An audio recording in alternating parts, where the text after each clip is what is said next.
sekarang mari kita belajar tentang kebahagiaan. Oke, silahkan teman-teman yang mungkin ambil nafas sebentar.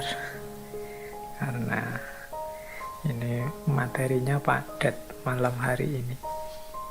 Baik, tentang kebahagiaan ada beberapa tips, beberapa kata-kata bijaksana dari Seneca.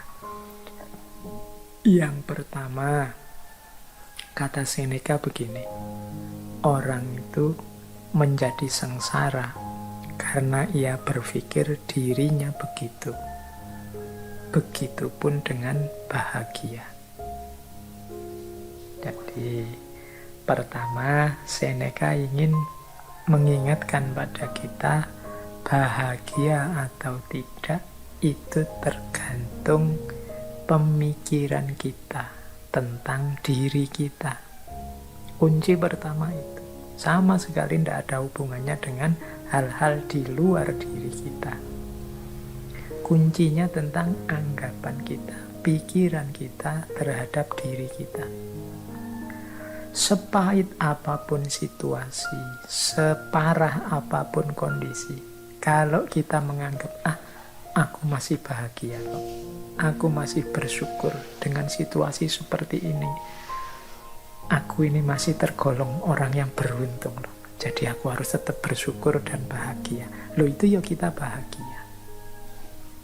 Meskipun situasinya sebenarnya tidak terlalu sedih, tidak terlalu mengenaskan, meskipun hanya kesulitan kecil saja dalam hidup, tapi kalau kita merasa, wah, hidupku ini malang sekali, hidupku ini menyedihkan sekali, salahku apa kok Allah mengujiku seperti ini, ya jadilah kita orang yang tidak bahagia. Meskipun mungkin sebenarnya ujiannya hanya kecil saja.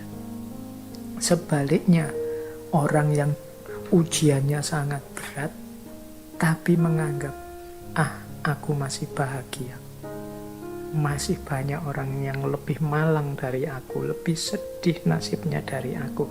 Aku masih tetap harus bersyukur pada Allah. Itu pun dia masih orang yang bahagia. Jadi bahagia atau tidak itu tergantung anggapan kita, pikiran kita tentang diri kita. Tidak tergantung pada hal-hal di luar diri kita, apapun situasinya. Jadi bagi teman-teman yang ingin bahagia, ayo dimulai sekarang. Tidak usah nunggu nanti, tidak usah pakai disarati macam-macam. Saya akan bahagia Pak kalau lulus, saya akan bahagia Pak. Loh, bahagia sekarang tidak nunggu lulus juga bisa kok. Alhamdulillah, skripsiku sudah memasuki tahap akhir. Meskipun prosesnya lama, masih banyak teman-teman yang tidak selesai-selesai, bahkan proposal saja belum. Yang belum proposal, alhamdulillah aku sudah mulai nggarap proposal sebentar lagi. Banyak teman-teman yang sampai kena DO tidak sempat nggarap skripsi. Yang DO mungkin ya alhamdulillah aku masih sempat merasakan seperti apa kuliah. Banyak loh saudara-saudara teman-teman kita yang sampai tuanya tidak tahu rasanya kuliah itu apa, sibuk dengan kesulitan hidupnya. Loh, ada sangat banyak alasan untuk kita bahagia, sebagaimana juga ada sangat banyak alasan kalau kita tidak mau bahagia. Tergantung kita milih yang mana. Jadi pandemi ini kita sikapi seperti apa, membahagiakan atau menyengsarakan, masih dalam batas kita harus bersyukur ataukah sama sekali harus kita ratapi. Itu semuanya tergantung kita. Jadi tidak ada hubungannya dengan yang di luar diri kita. Maka yuk mari kita tata cara berpikir kita, biar kita hidup secara bahagia. Kemudian ada rumus yang kedua, kata Seneca begini, kehidupan yang bahagia adalah yang sesuai dengan sifat alaminya. Jadi kebahagiaan itu akan muncul kalau kita ngerti kondisi harmonis, seimbang, alami dalam kehidupan kita. Ini nyambung dengan yang tadi ya, yang bagian kesederhanaan tadi, bahwa kita jangan berlebihan. Hiduplah di standar yang alami saja, sesuai sifat-sifatnya. Kalau bahasa tadi, sesuai divine reason-nya, sesuai sunnatullahnya. Ya kita kuatnya makan berapa, kuatnya tidur berapa persen kita harus tidur, berapa persen harus makan, berapa persen harus istirahat, berarti untuk belajar berapa, untuk ibadah berapa, standar saja, yang alami-alami saja. Makan yang menguntungkan untuk tubuh, caranya seperti apa, bahannya apa saja, gimana caranya agar tidak kekurangan atau berlebihan, itu standar-standar alami. Kalau kita bisa hidup dengan standar yang alami tadi, ya mudahnya tidak kekurangan, tidak berlebihan, insya Allah kita akan bahagia. Yang ketiga, kata Seneca begini, berbahagialah mereka yang dapat bertahan di saat menerima keberuntungan dan ketidakberuntungan. Jadi mental ketiga yang melahirkan kebahagiaan adalah penerimaan.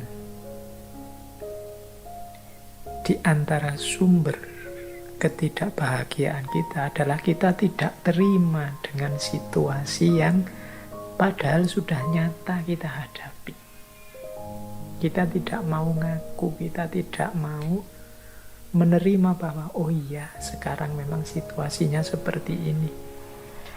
Oh iya, sekarang memang kondisinya begini. Mari kita terima dulu kenyataan hidup, kalau orang Jawa menyebut kasunyatan. Mari kita terima dulu apapun situasi yang memang sudah jelas kita hadapi. Ini akan membuat kita bahagia.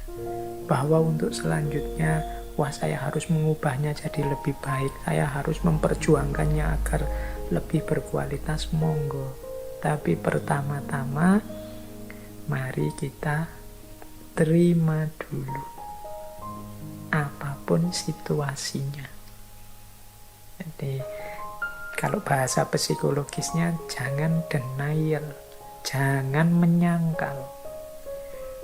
Kalau memang faktanya sudah terjadi, bukti nyatanya sudah kelihatan, yuk kita terima. Biar tidak gelisah jiwa kita, tidak bingung. Jadi, apakah itu jenisnya keberuntungan atau ketidakberuntungan? Ini lebih kondusif untuk kebahagiaan hidup kita. Dibandingkan kalau kita menolak terus, kita curiga terus, kita membantah terus, tidak terima terus. Itu secara psikologis tidak kondusif, membuat kita tidak bahagia. Akan lebih baik kalau kita terima. Pak, kalau kita dibohongi, akhirnya gimana Pak? Ya enggak apa-apa, kita akui saja bahwa kita memang dibohongi. Besok semoga saya enggak dibohongi lagi, berarti saya harus belajar. Itu lebih membahagiakan daripada sejak awal kita curiga terus. Curiga itu pasti enggak bahagia, suudzon itu pasti tidak membahagiakan. Kemudian hasilnya memang dibohongi terus marah-marah, ini juga tidak membahagiakan. Diakui saja fakta, berarti aku ini kurang pinter, aku ini kurang jeli, aku ini ternyata yang aku anggap aku ini pinter, ternyata aku masih bisa dibohongi, berarti aku ini memang manusia yang lemah.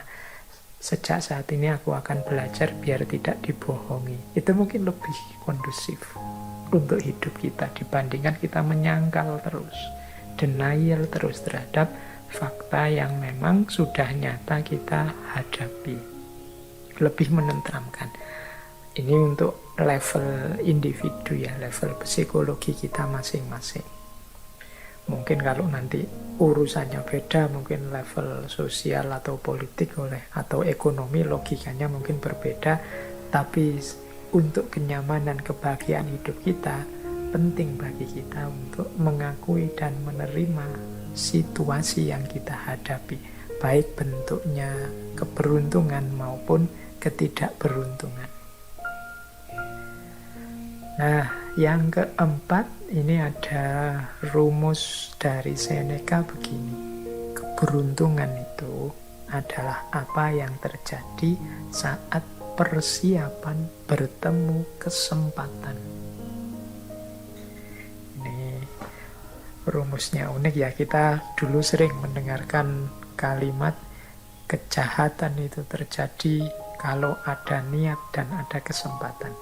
Ini kata Seneca bukan tentang kejahatan, tapi tentang keberuntungan hidup. Keberuntungan hidup itu akan terjadi kalau persiapan bertemu kesempatan. Jadi kalau kita ingin hidupnya beruntung dan bahagia, berarti apa? Ayo kita mempersiapkan diri. Sehingga ketika kesempatan datang, kita bisa memanfaatkannya untuk kepentingan kita. Itulah namanya beruntung. Untuk hal apa saja yang kita inginkan jadi target-target kita. Kalau tadi di depan aja tujuan hidup kita, mari kita siap-siap.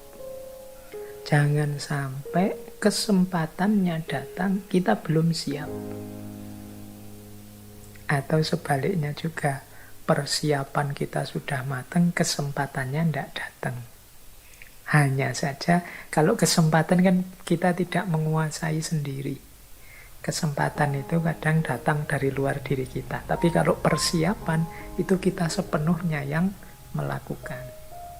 Jadi mari siap-siap. Sampean ingin apa? Misalnya, saya nanti ingin jadi orang yang di masyarakat itu dihargai, kemudian mungkin disuruh ceramah, disuruh sambutan, bisa kalau tiba-tiba disuruh memberi tausiah, wah itu besok bayanganku begitu aku. Nah berarti harus sejak sekarang latihan ngomong, latihan pidato, latihan ceramah, itu persiapan. Siapa tahu tiba-tiba ketemu momen, monggo mas memberi sambutan, memberi tausiah, ini Pak Yainya ndak datang, lu kita sudah siap. Itu kan keberuntungan. Begitu tampil, wah ternyata luar biasa, besok diundang bicara lagi ya. Itu namanya keberuntungan. Ketika persiapan ketemu kesempatan. Tapi kalau kita tidak siap sama sekali dan memang tidak menyiapkan diri, ya kesempatannya datang, dia akan lewat sia-sia. Monggo mas tausiah. Aduh mohon maaf saya tidak mampu, saya tidak pernah, saya tidak bisa. Ya sudah, kesempatannya lewat. Itu contoh sederhana. Dalam hal apapun juga begitu. Ketika teman-teman ingin meraih sesuatu, persiapkanlah diri sebaik-baiknya sehingga ketika sesuatu itu hadir, kita sudah siap menyambutnya. Itulah kuncinya hidup bahagia. Jadi beruntunglah kita yang ketika kesempatan datang kita sudah siap. Ini diantara rumusnya kebahagiaan. Berarti sehubungan dengan target-target hidup kita, keinginan-keinginan kita, kita harus mempersiapkan diri untuk menghadapinya, mengelolanya begitu kesempatannya datang.